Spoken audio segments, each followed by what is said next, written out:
गरदा गुड़ा बता चली मचला लइकन में खला बाली।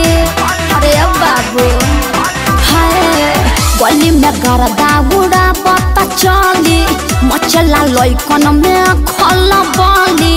मारले नि सेंट जब हम कम कौआ ए गोरी तोरी पुरान के हका ब्यास। अरे ना होई खेसरिया के हा ए गोरी तोरी चुनरी बझल कौआ का जान मारल हमाई लखना हुआ ए गोरी चुनरी बझल कौआ हटा जान मारल हमाई लखना हुआ। तो हम का करी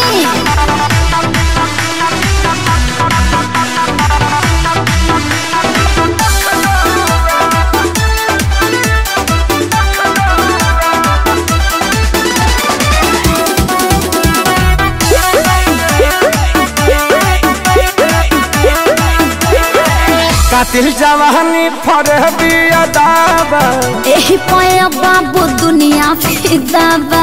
हुआ जवाहर हिले शहर बाजार हिले ओए। तोहरे अदा पमोने यो पे बिहार हिले। साचो अरे हाँ हो विद्या कसम कातिल जवानी फरहबी अदाबा लगता कि पिके आइना बड़ा जैसे पौवा। अरे मुंह महक रहा है हटिए। अरे रजनीगंधा तुलसी खाए है न रे ए गोरी तोरी चुनरी बझल कौआ तो जान मारल हनाई लखना हुआ। चल हटा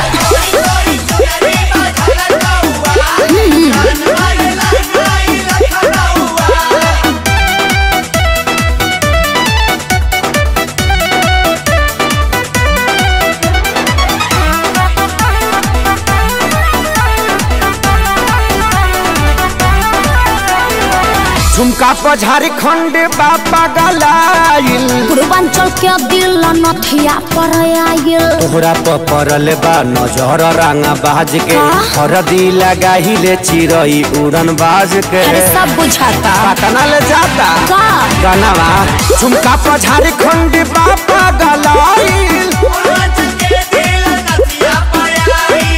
अखिलेश के सारी ढेरों बोली जनी रहुआ।